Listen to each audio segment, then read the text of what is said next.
इल्मन नाफ़िअ, अल्लाहुम्मा इन्ना नसअलुका इल्मन नाफ़िअ, अल्लाहुम्मा इन्ना नसअलुका इल्मन नाफ़िअ।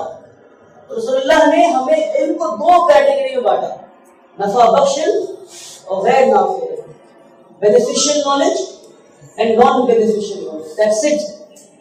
रसूलुल्लाह का ये दीनी इल्म में दुनियावी इल्म का बेनिफिशियल इल्म वो इल्म जिसको हासिल करके आप दुनिया को और इंसानियत को फायदा पहुंचा सकते हैं, और वो इल्म जिसको हासिल करके दुनिया को नुकसान पहुंचा सकते हैं। दो ही किस्म के इल्म, दो ही किस्म के knowledge, beneficial knowledge and non beneficial knowledge. नहीं कहा कि पुरानी नॉलेज, हदीसी नॉलेज, साइंसी नॉलेज और हिस्टोरिकल नॉलेज नहीं। तो सारी इल्म जिससे अल्लाह की पहचान हो, और वो इल्म जिससे अल्लाह की पहचान होती है, जब वो इल्म हासिल कर लेंगे तो क्या होगा? तो फिर आप दुनिया को खिदमत करने वाले हो जाएंगे, इंसानियत की खिदमत करने वाले हो जाएंगे। और जब इल्म अल्लाह से खाली हो तो फिर क्या होगा? फिर क्या होगा बताइए? फिर आप बना तो लेंगे एटम बॉम्ब, इल्म हासिल करके बना लेंगे एटम बॉम्ब, और फिर उस एटम बॉम्ब को ले जाकर फोड़ देंगे हिरोशिमा और नागासाकी। और उसकी इन्हें अमेरिका ने बनाया एटम बॉम्ब, इल्म था, क्योंकि वो इल्म अल्लाह से खाली था। तो क्या किया उन्होंने? जाके गिरा दिया जापान पे बॉम्ब, और उस बॉम्ब के नतीजे ऐसे हैं कि 70 साल के बाद आज भी उस बॉम्बिंग के असरात बच्चों में और जनरेशन में दिखते हैं। जो बच्चे आज भी पैदा होते हैं उनमें आज भी उसके असरात दिखते हैं, क्योंकि इल्म वो अल्लाह से खाली था। अगर इल्म अल्लाह से खाली ना हो तो फिर आपके इल्म सिर्फ और सिर्फ इंसानियत को फायदा पहुंचाएगी इंशाअल्लाह। समझिए बात, आसान सी बात। और आज हमें किस तरफ जाना है वो समझना है। आप किससे बात हो रही थी जिन्होंने कहा कि हम लोग कुछ नहीं कर रहे? किसने कहा मुझसे?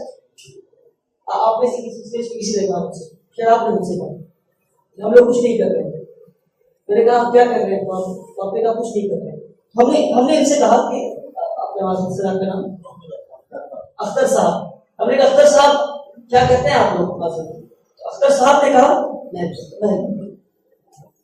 तो अख्तर साहब ने कहा कि हम लोग फिलहाल तो कुछ नहीं कर रहे, उम्मत के लिए कुछ नहीं कर रहे, मगर नजरीम साहब ने बताया कि ये कर रहे हैं।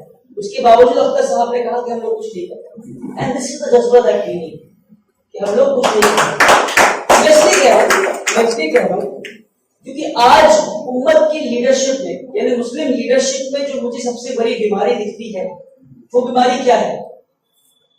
अगर वो बीमारी बताऊं तो उस बीमारी का नाम है कंप्लेसेंसी। बीमारी का नाम है कंप्लेसेंसी।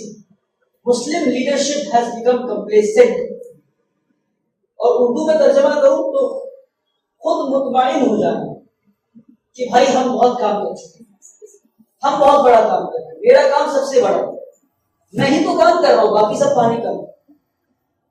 ये सबसे बड़ी बीमारी उम्मत में कि सबसे बड़ा काम मेरा काम, और जैसे ही आप कहते हैं कि सबसे बड़ा काम मेरा काम और मैं बहुत बड़ा काम कर रहा हूं, अल्लाह फौरन आपसे बेहतर इंसान को रेस में आपसे आगे बढ़ते हुए दिखा देता है। और फिर क्या होगा? और फिर कंप्लेसेंसी की बाय प्रोडक्ट सामने आती है, वो हसद। तो ये दो बीमारी मुस्लिम लीडरशिप में है इस वक्त। Number 1 complacency. जब आप बनेंगे कंप्लेसेंट तो अल्लाह बता देंगे किसी को आपसे बेहतर, और जब आपको बेहतर सामने दिखेगा तो आप उससे करेंगे हसद। और ये दो बीमारी उम्मत को आगे बढ़ने नहीं दे रही। तो अगर इस बीमारी से हमें निकलना है तो हमें कहना है कि हम कुछ नहीं काम कर रहे, हम कुछ काम नहीं कर रहे, हम कोशिश कर रहे हैं, हमें रोज मेहनत करना है। हर सेकंड जो हम जिंदा है उसका जवाब अल्लाह को देना है। बल्कि मैं कहता हूं आज उम्मत इस हाल में है कि every second that we sleep is also a wastage of our time. आप उसको इस तरह से देखें, is also a wastage of our time. अभी ये हमारे नारायण मूर्ति ने कहा कि भाई कम से कम 10 घंटे काम करना है। फिर एक और महिंद्रा जिसके सीईओ ने कहा कि हमें 12 घंटे काम करना है। टेस्ला ने कहा कि हम तो दिन के 20 घंटे काम कर रहे हैं। इलॉन मस्क ने कहा तो 20 घंटे काम कर रहे हैं। तो 20 घंटे काम कर रहे हैं तो जाकर स्पेसशिप बना रहे हैं।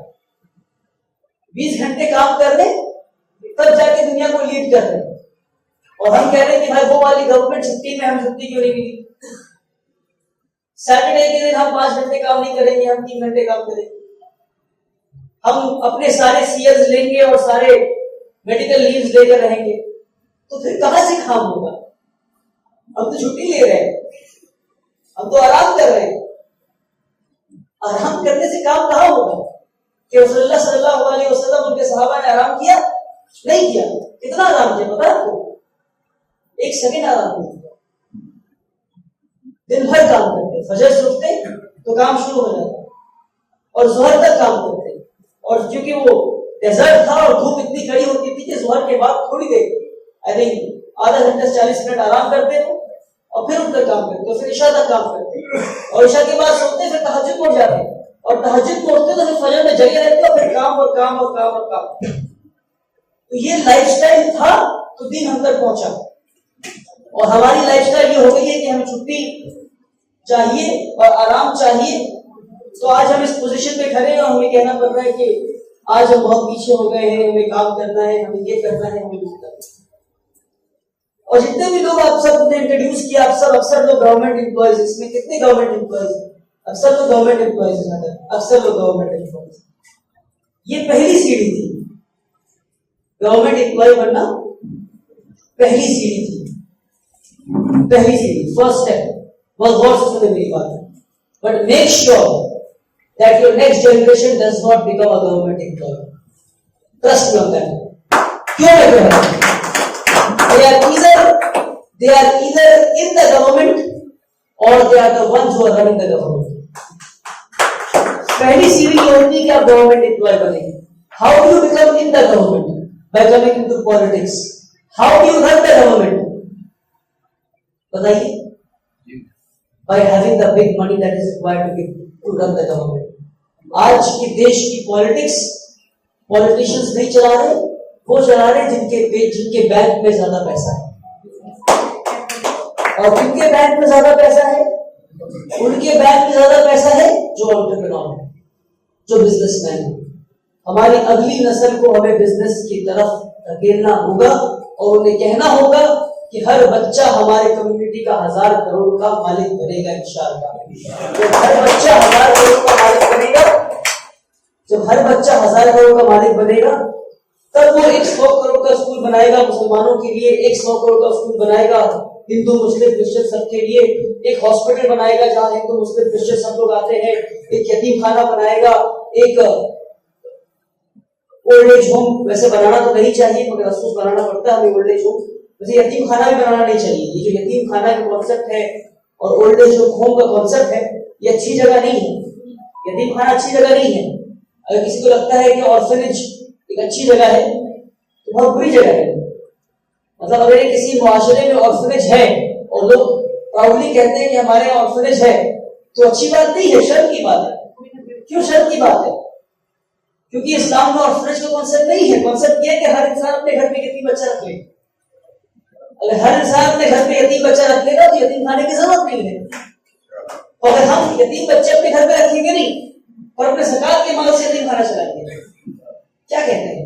और फिर संडे संडे जाकर यतीम बच्चों के साथ वक्त बिताकर कुछ कॉफी देकर अच्छा फील करेंगे, गुड़ी गुड़ी फील, वाह हमने अच्छा काम किया। कुछ अच्छा काम नहीं किया भाई आपने, शर्म करके डूब जाइए आप। कुछ अच्छा काम नहीं किया आपने।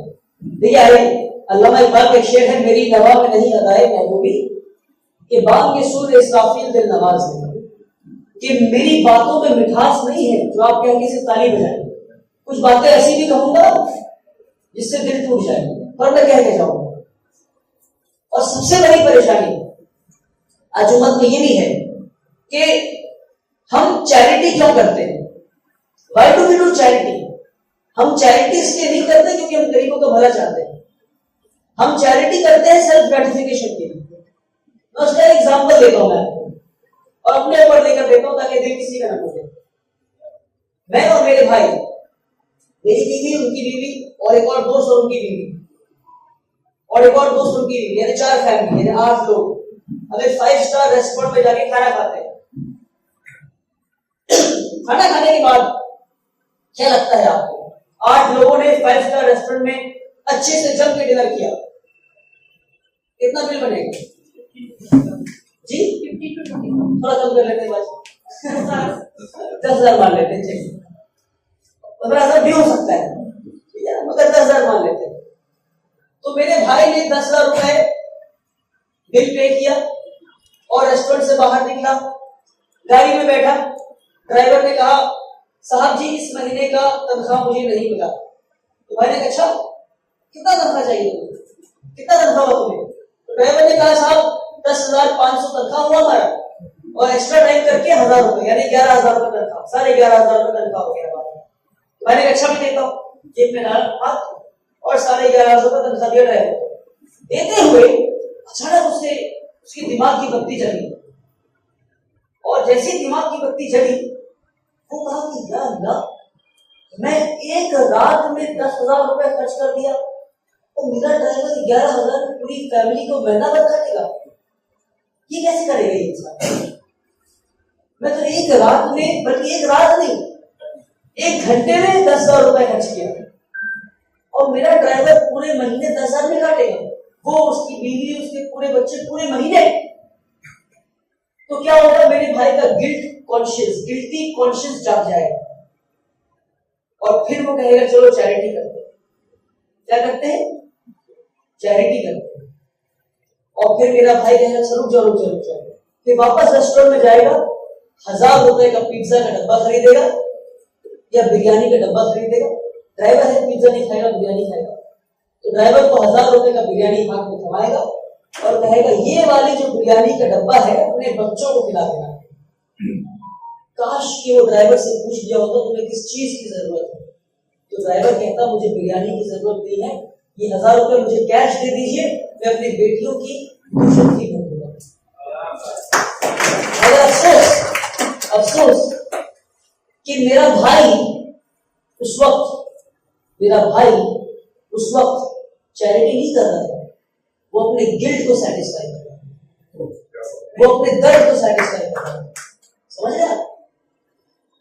और आज 99.9% मुसलमान चंदा, ज़कात और चैरिटी इसलिए करते हैं क्योंकि उनको गरीबों की मदद नहीं करनी, क्योंकि उनको अल्लाह का डर है, क्योंकि उनको अपनी गिल्ट को सेटिस्फाई करना है, क्योंकि उनको खुश होना है दिन के आखिर में कि हाँ हमने गरीबों के लिए कुछ तो कर दिया, मेरी जिम्मेदारी खत्म नहीं खत्म।